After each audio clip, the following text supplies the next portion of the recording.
उनके कहने को मैं अपराध नहीं मानता, उनमें दोष नहीं देखता, पर ये जो एक चीज है ना, अब ये सफाई और चीज होती है और शुद्धि और चीज होती है। शुद्धि में सफाई में अंतर है। हम यदि वो विलायत की बनी बढ़िया साबुन लेंगे, उससे हाथ साफ हो जाएंगे, पर उसके अंदर जो चर्बी आई है, उस चर्बी के परमाणु तो आएंगे ना हमारे हाथ पर, और साबुन की जो चिकनाई है उसके अंदर जो एक स्निग्धता है, वो हमारे परमाणुओं में घुसेगी, अंदर रोमों में घुसेगी, और ये मिट्टी की जो रूक्षता है ये रोमों को खोलेगी।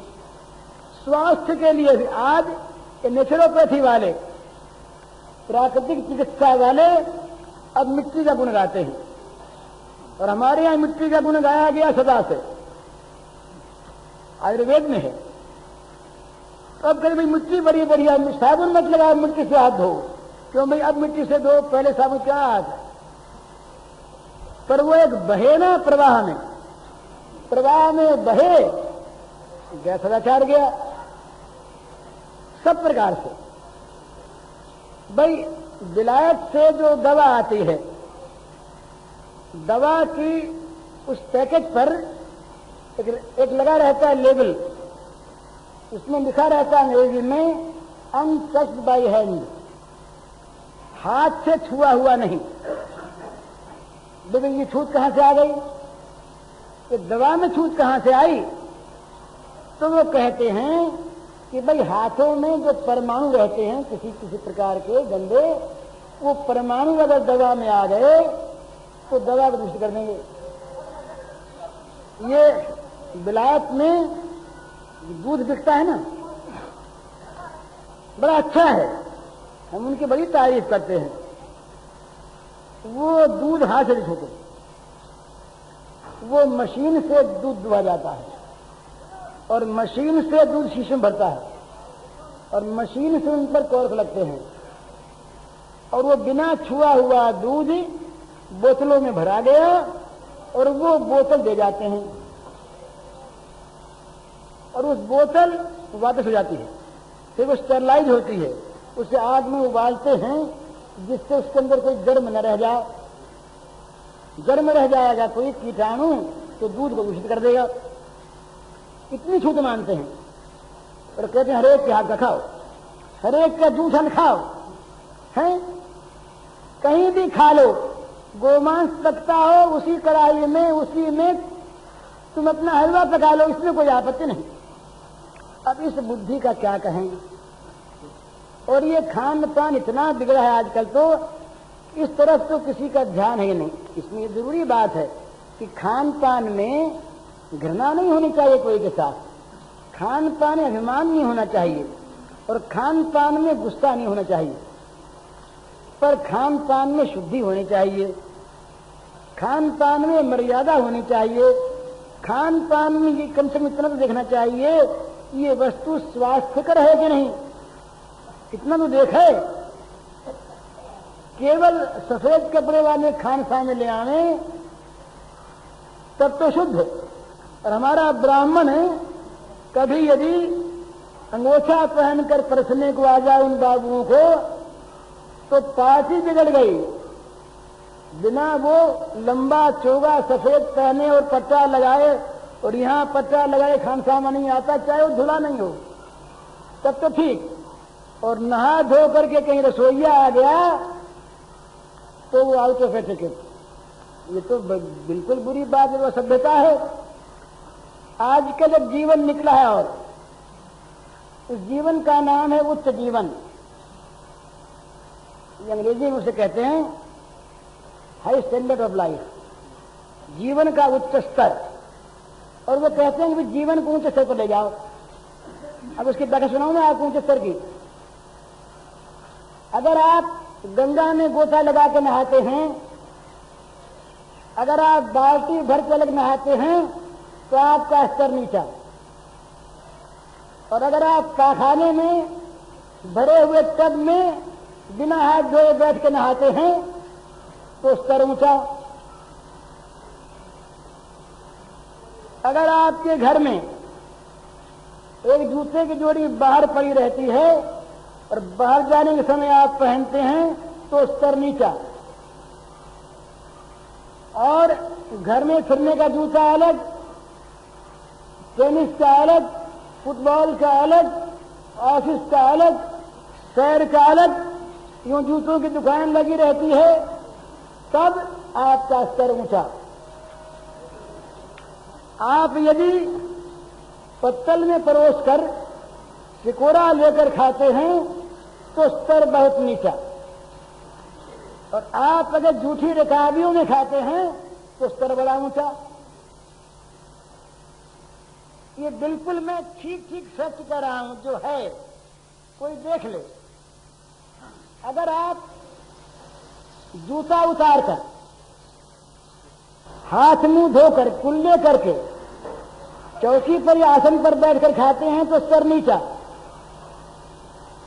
और अगर आप डाइनिंग रूम में, डाइनिंग रूम कहते हैं खाद्य वो भोजन गृह को, डाइनिंग रूम में टेबल पर खाना रखा है, कुर्सियां दी रखी हैं, उन कुर्सियों पर जूता पहने बिना हाथ धोए बैठकर खाते हैं और भोजन करके कुल्ला नहीं करते, हाथ ही धोते, तो आपका स्तर ऊंचा। अगर आप पाखाने में जाकर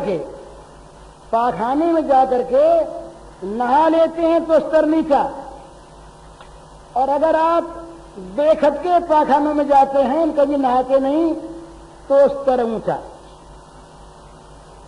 रजस्वला बहन अगर घर वालों को नहीं छूती तो स्तर नीचा, और सबको छूती है तो स्तर ऊंचा। ये ऊंचे नीचे स्तर की बात कहता हूं। वहां तो सन्यासी भी कोई जाए तो उनके भी पैर में चाहे हो गेरुआ रंग का जूता होना चाहिए, गेरुआ रंग का जूता हो उनके पैर में, जरा फैशनदार चद्दर हो और झोली एक हाथ में हो। वो आप वाली झोली नहीं, ये तो नीचे स्तर की झोली है, ये नहीं, वो यूं लटकाने वाली। और अटैची कुछ भी कहें उसको, फाउंटेन पेन होनी चाहिए, यहाँ खोसी हुई, और चमड़े का चश्मे का घर होना चाहिए, चमड़े का, ये चमड़े की बात। अगर आप चमड़े की चीज नहीं व्यवहार करते तो स्तर नीचा आपका, और आपकी पेटी भी, आपका पेटीकोट भी, आपका घड़ी का घर भी, आपका चश्मे का घर भी, आपका वो बिस्तरदान भी, और कहीं आजकल तो कहीं खाने की थाली भी, ये अगर चमड़े की है तब तो स्तर ऊंचा, और ये कहीं चमड़े की नहीं है तो स्तर नीचा। ये ऊंचे स्तर का जीवन, ये ऊंचे स्तर का जीवन। आप जानते हैं ये चमड़े का हाल हिंदुस्तान में, अंग्रेजी राज्य में 2 लाख बछड़े के चमड़ों की खाल जाती थी बाहर मारे हुए, वहां आज 20 लाख जाती है ये हिंदू राज्य में। ये जितने बढ़िया, ये होता है क्राउन लेदर चमड़ा, वो चमड़ा जीते हुए बछड़ों की खाल खींच के निकाला जाता है, उसे हम बाबू लोग पहनते हैं। ये टंडन जी है ना हमारे कांग्रेस के, इनको चमड़ा छोड़े हो गया 30 वर्ष, नहीं पहनते, और केवल इसीलिए कि चमड़े के लिए गाय मारी जाती है। चित्रकूट में एक बार इन्होंने देखा ऐसा दृश्य, चमड़ा छोड़ दिया। तो ये हम नहीं देखते। आज हम अभी हमारे पास आज एक पत्र आया है, आज ही कल आया था, मैंने उसको देखा, आज पढ़ा। आज ये सरकारों ने योजना बनाई है कि गाय के अंगों के द्वारा अमुक अमुक दवाइयां बनाई जाएं, और उन दवाइयों का प्रचार किया जाए सारे देश में। पहले ये बनाई थी केवल बम्बई सरकार ने, अब भारत सरकार ने उसको स्वीकृत किया और कहा कि सब लोग बनावें। ये बड़े लाभ का काम है। इसके लिए गायें मारी जाएं और गायों की हथेलियां, गायों के ग्लैंड्स, गायों की लीवर, गायों का दिमाग, ये सब के सब हमारी दवाई बनकर आए। ये चीज देखिए आप क्या हो रहा है, किस तरह से हम सदाचार से च्युत हो रहे हैं। इस जमाने में विशेष सावधानी की आवश्यकता। घृणा तो किससे करें नहीं, लड़े नहीं। अब तो अपराध हो गया है ना अस्पृश्यता, तो जेल जाना होगा। इसलिए वो अपराध भी न हो। और तो छूत छात जो है ये घृणा की वस्तु नहीं है। हमारी माँ रसवला होती है तो क्या माँ से हमारी घृणा है? उस समय माँ अगर बीमार पड़े तो क्या हम सेवा नहीं करेंगे? पर उस समय शास्त्र कहता है उससे बीमारियां पैदा होती हैं, उससे मन पर एक बुरा असर पड़ता है। इसलिए हमारा ये धर्म होता है कि हम उस समय उसका स्पर्श न करें। पर जहाँ अंधाधुंधी कह दिया कि स्पर्शता बेकानूनी है, पाप है, तुम सबको नहीं छूते हो। एक डॉक्टर से मैंने पूछा, सिविल सर्जन से, हमारे मित्र हैं वो, तो वो पहले थे गोरखपुर में। हमने उनसे पूछा, वो एक रोगी को देखने आए थे, तो वो रोगी टीबी का था। तो ये लगाया लोगों से, जिसको लगाया नब्ज देखी, तो फिर बोले जा साबुन तोले मंगा दो। साबुन तोले, तो मैंने कहा साबुन तोले तो क्या होगा? मित्रता थी, विनोद किया मैंने। तो कहा हाथ धोएंगे ना? मैंने कहा हाथ में क्या छूट लग गई है? तो बोले आप भले आदमी, हमसे विनोद करते हैं, अरे टीबी का पेशेंट है, न मालूम क्या हो जाए। तो मैंने फिर आप छूत मानते हैं? तब हंसने लगे। बोले भाई छूत तो सब मानते हैं, छूत तो सब मानते हैं, पर ये बुद्धि बिगड़ गई हमारी। इसलिए हम जो छूत माननी आवश्यक है उसको भी मिटा रहे हैं। तो हमारे यहाँ छूत में घृणा नहीं है। ये तो समाज की रक्षा का एक बड़ा सुंदर धर्म के रूप में आया हुआ विज्ञान है। ये विज्ञान है। इस विज्ञान के द्वारा हम बहुत सी चीजों से अपने आप बच जाते हैं। नीति है, नियम है। भाई माँ भी रसवला हो गई, बेटी भी हो गई, पुत्र वधू हो गई, पत्नी हो गई, अलग अलग नियम धर्म का। और अगर ये नियम न रहा तो कहाँ संयम रहेगा, फिर कहाँ रोग बिना आए रहेंगे। पर ये ऐसी चीज चली, इसलिए जहां तक बने अपने से। ये मैं कह रहा था खान पान के लिए, खान पान की विशुद्धि परम आवश्यक है। तो खान पान की विशुद्धि में, नारायण नारायण, समय हो गया। खान पान की विशुद्धि में 3 बात ख्याल रहे, ज्यादा नहीं। बुरी कमाई का न हो, एक बात। किसी की जूठन न हो, ये दूसरी बात। और जहां जहां भ्रष्टता है उसके द्वारा स्पर्शित न हो। सारी बात इसमें आ गई हैं। तो ये हो कि सत कमाई का हो।